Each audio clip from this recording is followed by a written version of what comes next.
Very good morning, students.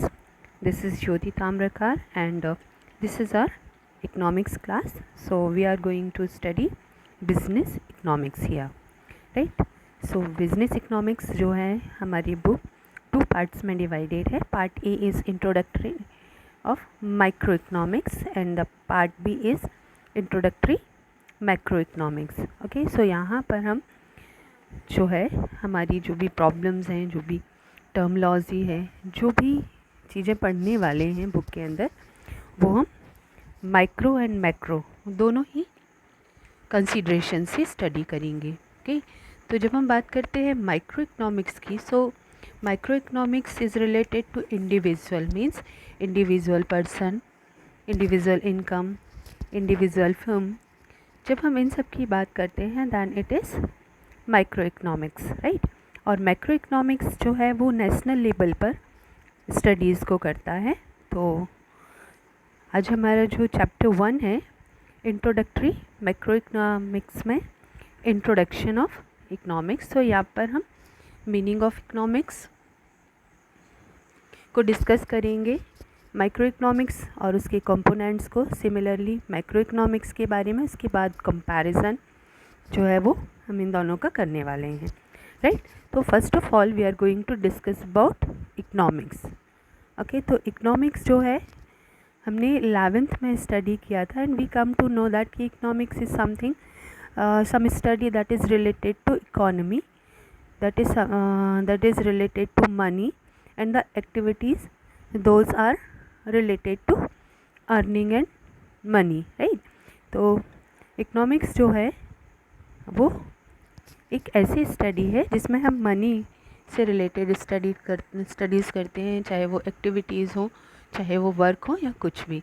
अभी हम देखते हैं कि what is there about the economics. तो economics is a social science which studies as to how society chooses to use its limited resources, which have alternative uses, to produce goods and services and to distribute the same among various people.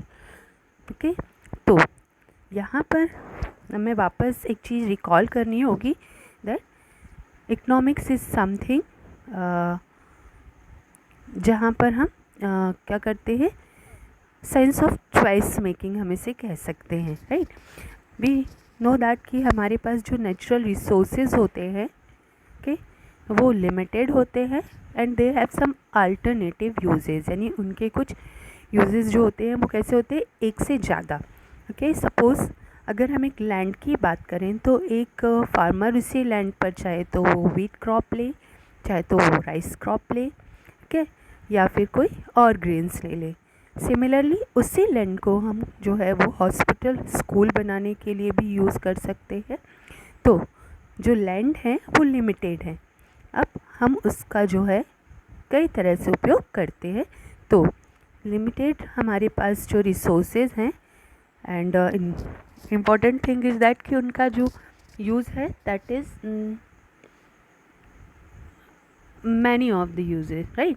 उनका use जो है वो कई सारे alternative uses उनके हैं, ठीक है. तो इकोनॉमिक्स वो साइंस है जो स्टडी करती है कि कैसे सोसाइटी चूज़ कर रही है अपने लिमिटेड रिसोर्सेज को यूज़ करना, जबकि उनके अल्टरनेटिव यूजेस हैं हमारे पास में. फिर उसके बाद गुड्स प्रोड्यूस किए जाते हैं, सर्विसेज प्रोड्यूस की जाती हैं, और फाइनली उन्हें डिस्ट्रीब्यूट किया जाता है among the members of society, ठीक है. सो यहाँ पर हमें इकोनॉमिक्स जब हम स्टडी करते हैं तो कुछ चीज़ें ध्यान रखनी हैं, जैसे limited resources, this is the science of choice making, resources have alternative uses, okay. And after making choice की हमारे जो भी रिसोर्सेज हम उनका यूज़ कर रहे हैं, तो उसके बाद हम गुड्स एंड सर्विसेज प्रोड्यूस करेंगे, एंड फाइनली उसका डिस्ट्रीब्यूशन भी होगा. तो ये सब चीज़ें हमें इकोनॉमिक्स में पढ़नी होती हैं, बिकॉज ये सब जो है वो एक वो मेथड है जो मनी मेकिंग एंड वेल्थ से रिलेटेड है. ओके, नाउ लेट्स सी कि how does the economics emerge. So this is the point 1. Point 2 जहाँ पर हम इमर्जेंस ऑफ इकोनॉमिक्स को डिस्कस करेंगे, ठीक है. तो वी ऑल नो दैट कि जो हमारे रिसोर्सेज हैं उनका लिमिटेड होना एक ऐसा ट्रुथ है जो बिटर है, क्योंकि हमारे पास बहुत सारी वांट्स होती हैं, बहुत सारी नीड्स होती हैं, राइट। लेकिन हमारे पास जो भी रिसोर्सेज हैं obviously they are scarce, means वो काफ़ी कम है, ठीक है। तो ये प्रॉब्लम किसी एक पर्टिकुलर कंट्री, किसी एक पर्टिकुलर पर्सन की नहीं है, but it's an universal problem, right. ये एक यूनिवर्सल प्रॉब्लम है जो हर जगह पर, whether it is a poor country और द डेवलप्ड कंट्री और डेवलपिंग कंट्री, तो हर एक जगह पर आपको ये चीज़ देखने को मिलेगी ही, that resources are scarce and alternative use हमें उनको करना होता है, ठीक है। तो जब हम इंडिविजुअल लेवल पर इसे पढ़ेंगे तो हम माइक्रो लेवल पर या माइक्रो इकोनॉमिक स्टडी कहेंगे उसे, ठीक है। और जब हम कंट्री को लेकर के एज अ होल, इंडिविजुअल ना लेकर के जब as a whole country level पर डिस्कस करेंगे तो मैक्रो लेवल स्टडी उसे कहा जाएगा, and that is macro economics. Okay, now see कि रिसोर्सेज हमने पहले ही जान लिया है, ये same thing is written again and again, और हमें ये भी पता है कि रिसोर्सेज हमारे लिमिटेड हैं, ओके। तो इकोनॉमिक प्रॉब्लम जो होती है वो इसीलिए अरोज़ होती है, यानी वही सामने हमारी इकोनॉमिक प्रॉब्लम जो खड़ी होती है वो यही होती है कि हमारे पास जो रिसोर्सेज हैं हम उनका कैसे यूज़ करें, ठीक है। तो ये इकोनॉमिक प्रॉब्लम जो है एक प्रॉब्लम ऑफ रेशनल मैनेजमेंट, कैसे हम मैनेज करें कि हमारे पास जो भी साधन हैं उनका हम यूज़ करें, और उसके बाद ये ना हो कि वो जो यूज़ किया है वो पूरा ना हो कर के कम रहे। तो हमें चूज़ करना होता है कि जो भी हम उपयोग कर रहे हैं हमारे रिसोर्सेज का वो पूरी तरह मीन्स ऑप्टिमम होना चाहिए, ठीक है। तो प्रॉब्लम ऑफ चॉइस जो होती है that is the basis of the emergence of economics. तो इकोनॉमिक्स की एमरजेंस यानी उसके होने का रीज़न ही यही है कि हम कैसे चूज़ करें कि हमें क्या करना है, ओके। तो हम बात कर रहे हैं माइक्रो इकोनॉमिक्स की। तो माइक्रो इकोनॉमिक्स में ये जो थिंकिंग है या जो टर्मोलॉजी है वो कैसे यूज़ होता है, let's see. An individual consumer uses his resources means income in such a way which maximises satisfaction, okay. तो चॉइस मेकिंग के साथ साथ हमको ऑलरेडी ये पता है कि जो इकोनॉमिक्स है उसके पीछे एक और रीज़न है, दैट इज़ कि द सेटिस्फेक्शन ऑफ वांट्स, हमारी जो ज़रूरतें हैं वो हमेशा बढ़ती रहती हैं, ठीक है। और कोई ना कोई ज़रूरत हमारे पास में, कोई ना कोई वांट हमारी बनी रहती है, और अगर वो पूरी होती है तो हम सेटिस्फाइड फील करते हैं, otherwise we don't feel good and we feel unsatisfied, ठीक है। तो जब हम माइक्रो इकोनॉमिक्स को स्टडी करेंगे तो हम ये स्टडी करेंगे जो भी हमारे रिसोर्सेज हैं। जनरली जब हम इंडिविजुअल की बात करते हैं तो वहाँ पर इनकम इज़ आर रिसोर्सेज, क्योंकि उसी से हमारी सारी की सारी नीड्स जो हैं वो पूरे होने वाली हैं, ठीक है। तो इंडिविजुअल लेवल पे कंज्यूमर को ये देखना होता है कि वो किस तरह से अपनी इनकम को यूज़ करे कि उसे ज़्यादा से ज़्यादा सेटिस्फेक्शन फील हो, मीन्स ज़्यादा से ज़्यादा अपनी वांट्स को वो फुलफ़िल कर पाए, ठीक है। इसके अलावा प्रॉफिट को भी उसे ध्यान रखना होता है, ठीक है। तो इसे हम कह सकते हैं इकोनोमाइजिंग ऑफ रिसोर्सेज, जहाँ पर जो भी हमें मिल रहा है, ठीक है, जो चीज़ भी हम ले रहे हैं या जहाँ भी हम अपनी इनकम को यूज़ कर रहे हैं, ना सिर्फ वो हमें सेटिस्फेक्शन ऑफ द वांट्स दे बल्कि साथ साथ हमारे लिए प्रॉफिटेबल भी हो, ठीक है। तो माइक्रो इकोनॉमिक्स पे हमें किसी इंडिविजुअल को ले ध्यान में रख कर के चलते हैं, उसकी इनकम हमारे लिए इम्पॉर्टेंट होती है और उस इनकम का best use with getting some profit, ठीक है। तो ये हमारी माइक्रो इकोनॉमिक्स के टर्म्स हैं जो हमें ध्यान में रखने होते हैं। और मैक्रो लेवल पर हम जब बात करते हैं तो कंट्री के पास जो भी रिसोर्सेज हैं वो नेचुरल वेल्थ हो सकती है, अदर टाइप ऑफ वेल्थ जो है वो हो सकती है, ठीक है। तो उसे हम इस तरह से यूज़ करें कि हमारा जो जीडीपी है that is called gross domestic product, okay, वो भी हमें मैक्सिमम मिले और साथ ही साथ हमारा सोशल वेलफेयर भी होता रहे। तो जीडीपी इज़ अ टर्म जो आपकी कंट्री की कंडीशन को दिखाता है, राइट। तो आपका ग्रॉस डोमेस्टिक प्रोडक्ट जो होता है वो कंट्री का टोटल प्रोडक्शन जो है वो उसको ध्यान में रख करके हम कंट्री की इनकम और इकोनॉमिक कंडीशन की वहाँ पर स्टडी करते हैं, ठीक है। तो इकोनॉमिक्स आपको फिर से मैं याद दिलाती हूँ that optimum utilisation of the limited resources को स्टडी करता है, उनसे maximum profit and maximum satisfaction कैसे मिलेगा उसको स्टडी करता है। ओके, नाउ क्योंकि हम माइक्रो इकोनॉमिक्स पढ़ रहे हैं तो अभी तो ये एक जनरल इंट्रोडक्शन था about the micro and macro economics, ठीक है। अब हम वाइडली माइक्रो इकोनॉमिक्स की जो भी डेफिनेशंस है, जो भी उसका मीनिंग है, उसे हम स्टडी करेंगे, राइट। तो this is the meaning of micro economics. अभी हम जो टॉपिक डिस्कस करने वाले हैं वो है माइक्रो इकोनॉमिक्स का मीनिंग।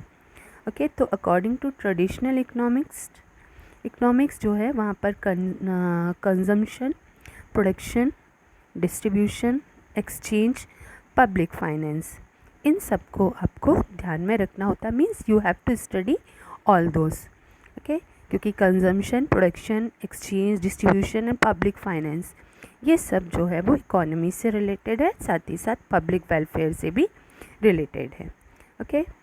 तो ये हमारी किसका कहना है, ट्रेडिशनल इकोनॉमिस्ट का, ठीक है। तो दिस अप्रोच जो है, दिस टाइप ऑफ अप्रोच जिससे हमने कहा है ट्रेडिशनल इकोनॉमिस्ट के द्वारा दिया हुआ अप्रोच, तो this approach of subject matter of economics is only one sided, that is related to price theory. Price theory refers to the theory जहाँ पर हम इन चीज़ों की प्राइस, ठीक है, यानी मनी वैल्यू को स्टडी करते हैं। तो ये जो हमारा consumption, production, exchange, distribution and public finance जो है वो प्राइस थ्योरी को ही स्टडी करता है। एंड ट्रेडिशनल इकोनॉमिस्ट इसी को मानते हैं कि अगर हमने ये स्टडी कर लिया है तो इकोनॉमिक्स को हमने स्टडी कर लिया है। बट मॉडर्न अप्रोच जो है वो सिर्फ प्राइस थ्योरी को ही नहीं बल्कि इकोनॉमी को भी स्टडी करता है, ठीक है। तो मॉडर्न जो हमारे इकोनॉमिस्ट हैं वहाँ पर सिर्फ प्राइस थ्योरी को ध्यान में रख कर के हम प्रोडक्शन को देखें और उससे होने वाली अर्निंग, देन कंजम्पशन को स्टडी करें, उसमें जो भी मनी खर्च हो रहा है और उससे जो मिल रहा है उसे स्टडी करें, ऐसा नहीं उन्होंने किया है। बल्कि अब हमने इकोनॉमिक्स को दो तरह से बांट लिया है, माइक्रो इकोनॉमिक्स और macro economics. I have already told you कि micro refers to the individual studies and macro refers to the study at country level, right। National level पर हम जब करते हैं तो वो मैक्रो स्टडीज़ हैं, ठीक है। तो माइक्रो जो है वो इंडिविजुअल एक्शन को ही स्टडी करेगा। तो यहाँ पर पर्टिकुलर इंडिविजुअल पर्सन हो सकता है, particular firm, particular house hold हो सकते हैं, ठीक है। एंड पर्टिकुलर वेजेस, इंटरेस्ट, जो भी इकोनॉमिक्स एंड वेल्थ से रिलेटेड टॉपिक्स हैं, जब हम उनको पर्टिकुलरली स्टडी करेंगे तो वो होगा आपका माइक्रो इकोनॉमिक्स, ठीक है। तो इंग्लिश वर्ड माइक्रो जो है वो एक्चुअली ग्रीक वर्ड मिक्रोस से बना हुआ है, दैट मीन्स स्मॉल। इसीलिए माइक्रो इकोनॉमिक्स को जो है वो सूक्ष्म अर्थशास्त्र भी कहा जाता है। सूक्ष्म refers to each and every individual unit, okay. तो इसीलिए इस तरह की स्टडी को हमने क्या कहा है, micro economics, okay. Now here some of the definitions are given. So first of the definition is by K.E. Boulding, that is microeconomics is the study of particular firm, particular household, individual price, wages, income, individual industries and particular commodities, same thing। अगर हम micro economics की बात कर रहे हैं तो हम किसी एक फर्म को स्टडी करेंगे या फिर किसी एक घर में कितना खर्चा हो रहा है, कहाँ से उनकी इनकम है, उसके बाद कैसे कैसे वो खर्च कर रहे हैं वो पढ़ेंगे। इंडिविजुअल प्राइस मीन्स पर्टिकुलर किसी एक कमोडिटी की प्राइस को हम स्टडी करेंगे। वेजेस तो किसी सिर्फ और सिर्फ हम वेजेस वहाँ पर लेंगे, अदर स्टडी नहीं। इनकम सिर्फ इनकम को, तो जब हम इनको पर्टिकुलरली स्टडी करेंगे तो दैट इज़ माइक्रो इकोनॉमिक्स। ठीक है, तो read all those definitions thoroughly and you will find the same thing again and again कि यहाँ पर हम माइक्रो इकोनॉमिक्स जो है उसे रेफ़र कर रहे हैं, that just in simple words individual study को हम जो है वो माइक्रो इकोनॉमिक्स कहेंगे। ओके, तो इन्हें आप thoroughly रीड करें और उसके बाद में अगर कोई कन्फ्यूज़न है then you can ask. However that is very simple if you understand the meaning of micro. Okay, next is what are the characteristics of microeconomics. Okay, तो हम डिस्कस करेंगे कि एक्चुअली माइक्रो इकोनॉमिक्स जो है उसके characteristics क्या है, and they must be very much simpler to its meaning. Okay, तो वही चीज़ जो हमने इसकी मीनिंग में डिस्कस की है, कैरेक्टरिस्टिक्स जो है ऑब्वियसली वो सिमिलर होंगे। So the first one is study of individual units ना, तो हमने अभी डिस्कस किया है कि individual price, particular house hold, particular firm. ठीक है, तो हर एक चीज़ का जब हम अलग स्टडी करते हैं किसी एक पर्टिकुलर इंडिविजुअल टर्म को लेकर के, then that is micro economics. Okay, next is the determination of individual price. तो माइक्रो इकोनॉमिक्स जो है उसे प्राइस थियोरी क्यों कहा जाता है, क्यों? क्योंकि ये डिटरमाइन करता है individual price of different products. अगर हम किसी भी कमोडिटी को लेकर के स्टडी करते हैं देन उसके बाद में हमें पता चलता है कि whether it is a popular commodity या फिर इसे पॉपुलराइज करना पड़ेगा, this is the thing of basic need, या फिर हम ये हमारी उन नीड्स में से है जो बहुत ज़रूरी नहीं है। तो आफ्टर स्टडिंग दैट उसमें behaviour of buyer and behaviour of seller दोनों को स्टडी करने के बाद हम प्राइस को डिटरमाइन करते हैं।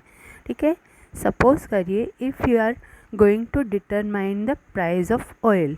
ठीक है, तो ऑयल का प्राइस जो है फर्स्ट ऑफ ऑल आप वहाँ पर स्टडी करेंगे कि आपका जो क्रॉप प्रोडक्शन हो रहा है वो कैसे हो रहा है, उसमें कितना आपकी अर्निंग होगी। ठीक है, फिर उसके बाद how much utility it have. ठीक है, तो हाउस होल्ड वर्क में उसका कितना यूटिलिटी है, ठीक है, उस पर डिपेंड करके प्राइस को डिटरमाइन किया जाता है। ठीक है, तो डिटर्मिनेशन ऑफ इंडिविजुअल प्राइस जो है वो भी माइक्रो इकोनॉमिक्स का एक कैरेक्टरिस्टिक्स है। Then it is the study of small variables. ठीक है, तो स्मॉल क्योंकि micro economics is obviously study of small terms. ठीक है, तो यहाँ पर हम हर एक वेरिएबल जो है उसकी स्टडी करते हैं, हर एक चीज़ छोटी से छोटी इन्फ्लुएंस जो हमारे ऊपर डाल सकती है, ठीक है, उसे भी हम स्टडी करेंगे। ठीक है, तो जब हम इंडिविजुअल चीज़ों को स्टडी करते हैं, सपोज़ करिए हम बात करते हैं नेशनल इनकम की, तो नेशनल इनकम में अगर हम एक वर्कर की इनकम को जब स्टडी करते हैं एट माइक्रो लेवल्स, तो हाउएवर मैक्रो इकोनॉमिक्स की स्टडी में उसका बहुत ही ज़्यादा इम्पोर्टेंस नहीं होगा। ठीक है, ओके, क्योंकि एक पर्टिकुलर वर्कर जो है वो कितनी इनकम उसे मिल रही है, फिर उसका जो वो खर्च कर रहा है तो क्या कहाँ कहाँ पर खर्च कर रहा है, ये जब हम मैक्रोज़ में स्टडी करेंगे तो वहाँ पर इसका कोई बहुत ही वैल्यू नहीं होगी, लेकिन माइक्रो लेवल पे इनकी बहुत इम्पोर्टेंट होती हैं, क्योंकि कंजम्पशन की जब हम बात करते हैं तो जब हम इंडिविजुअल्स किसी चीज़ को लेकर के स्टडी करेंगे तो वहाँ पर हर एक कंज्यूमर हमारे लिए इम्पॉर्टेंट होता है। ठीक है, तो ये हर एक छोटे से छोटे वेरिएबल को स्टडी करता है। ओके, सो स्मॉल वेरिएबल की स्टडी करेगा, हालांकि वो हमारे मैक्रोज में इम्पोर्टेंट नहीं होगी। अब याद रखने वाली बात ये है कि जो भी कंज्यूमर है वो इकोनॉमी में बहुत ही इम्पोर्टेंट जो है वो प्लेस रखता है, ठीक है।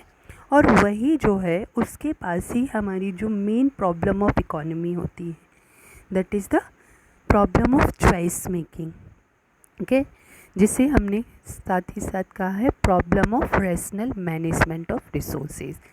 मीन्स अगर आपके पास an income of 10,000 rupees per month है तो आपको डिसाइड करना होगा कि वो 10,000 रुपीज़ जो है वो आप कहाँ कहाँ खर्च करने वाले हैं, ठीक है। तो इसी और इसी बेस पर हमारी theory of consumers behaviour means आपकी चॉइस पर डिपेंड करता है कि आप अपना मनी कहाँ खर्च करेंगे, okay. And theory of demand जो है वो इसी पर फॉर्मुलेट होती है, ओके, क्योंकि जो कंज्यूमर होता है बेसिकली उसी को ये चूज़ करना होता है कि अपनी इनकम को वो कहाँ खर्च करने वाला है। तो थ्योरी ऑफ डिमांड जो है that is the theory of consumers behaviour, ठीक है। तो कंज्यूमर के साथ साथ जो प्रोड्यूसर होते हैं वो भी हमारी इकोनॉमी में बहुत इम्पॉर्टेंट है, ठीक है। और उनका जो भी बेसिकली जो भी वो प्रोड्यूस कर रहे हैं उसके लिए वो स्टडी करते हैं कि कंज्यूमर्स जो हैं वो वहाँ उनके पास क्या ऑप्शंस हैं और क्या ऑप्शंस जो है वो और हो सकते हैं जहाँ पर वो अपने मनी को खर्च करें, राइट। तो जब हम कंज्यूमर के एंड से सोचते हैं तो हमारी थ्योरी ऑफ डिमांड क्रिएट होती है। जब हम प्रोड्यूसर्स के एंगल से सोचते हैं, ठीक है, तो वो होती है हमारी थ्योरी ऑफ सप्लाई, ओके। और theory of supply and theory of demand means consumers behavior and behavior of producer जो है वो इकोनॉमी को बनाते हैं, मीन्स इकोनॉमी के लिए बहुत ही इम्पोर्टेंट कंपोनेंट होते हैं, राइट। तो अभी जो नेक्स्ट हम टॉपिक डिस्कस करेंगे that will obviously the components of micro economics, ठीक है। So you can see here there are three theories, ठीक है, जो कि माइक्रो इकोनॉमिक्स के लिए इम्पॉर्टेंट है या जिसकी वजह से माइक्रो इकोनॉमिक्स की इमर्जेंस होती है। तो first one is theory of consumers behaviour, जिसे हमने थ्योरी ऑफ डिमांड की है कहा है, ठीक है। And the next one is theory of producers behaviour, that is the theory of supply. And the last one is theory of price. ये हमारे माइक्रो इकोनॉमिक्स के बहुत ही इम्पॉर्टेंट कंपोनेंट्स हैं, ठीक है। तो थ्योरी ऑफ कंज्यूमर बिहेवियर जो है वो ये डिस्क्राइब करता है कि हमारा जो कंज्यूमर है वो अपनी इनकम मीन्स जो भी रिसोर्सेज उसके पास हैं वो कहाँ खर्च करने वाला है टू मैक्सिमाइज हिज सेटिस्फैक्शन, ताकि वो अपनी आवश्यकताओं की सबसे अच्छी से पूर्ति कर सके, right. Theory of producer behaviour जो है वो हमें बताता है कि एक्चुअली प्रोड्यूसर को क्या जो है वो प्रोड्यूस करना चाहिए ताकि उसका प्रॉफिट जो है वो ज़्यादा से ज़्यादा हो, ठीक है, क्योंकि प्रोड्यूसर का मोटो जो होता है that is the profit, okay. जैसे कंज्यूमर का मेन मोटिव होता है कि उसे अपने रिसोर्सेज का सबसे अच्छा यूज़ करके मैक्सिमम सेटिस्फेक्शन जो है वो लेना है। तो प्रोड्यूसर जो होता है उसका मोटिव होता है कि जो भी वो प्रोड्यूस कर रहा है उसे उसमें ज़्यादा से ज़्यादा प्रॉफिट मिले, okay. And the theory of price जो है ये हमें ये बताता है कि कैसे गुड्स का जो है प्राइस डिटरमाइन किया जाता है मार्केट में by the interaction of two forces of demand and supply. Demand and supply जो है वो प्राइस को डिटरमाइन करते हैं, ठीक है। अगर हम देखें कंज्यूमर एंड से तो जैसे जैसे प्राइस बढ़ेगा कंज्यूमर किसी भी चीज़ जो पर्टिकुलर कमोडिटी होगी उसकी डिमांड को कम करेगा, ठीक है। और अगर हम प्रोड्यूसर के एंड से देखें तो अगर किसी कमोडिटी की प्राइस बढ़ रही है तो ऑब्वियसली प्रोड्यूसर का प्रॉफिट जो है वो बढ़ेगा and he will think that कि उसको जो है वो चीज़ ज़्यादा से ज़्यादा प्रोड्यूस करनी है सो दैट उसको प्रॉफिट जो है वो ज़्यादा से ज़्यादा मिल सके, राइट। तो 3 कंपोनेंट्स जो हैं वो क्या है माइक्रो इकोनॉमिक्स के, थ्योरी ऑफ कंज्यूमर्स बिहेवियर जो कि थ्योरी ऑफ डिमांड है, थ्योरी ऑफ प्रोड्यूसर्स बिहेवियर जो कि थ्योरी ऑफ सप्लाई है, एंड थ्योरी ऑफ प्राइस यानी theory of determination of price, जहाँ पर सप्लाई और डिमांड दोनों ही प्राइजेस बहुत ही इम्पॉर्टेंट होगी, उनका इंट्रैक्शन होगा, उसके बाद प्राइस को जो है वो डिटरमाइन किया जाएगा। Okay, so I think this is all for today. Next video जो है उसमें हम डिस्कस करेंगे अबाउट मैक्रो इकोनॉमिक्स। ओके, तो आज आपने माइक्रो इकोनॉमिक्स जो है स्टडी किया है, तो just read it keenly, and if you have got any of the confusion, कोई प्रॉब्लम है, then you can ask me. So goodbye for today. Have a nice day.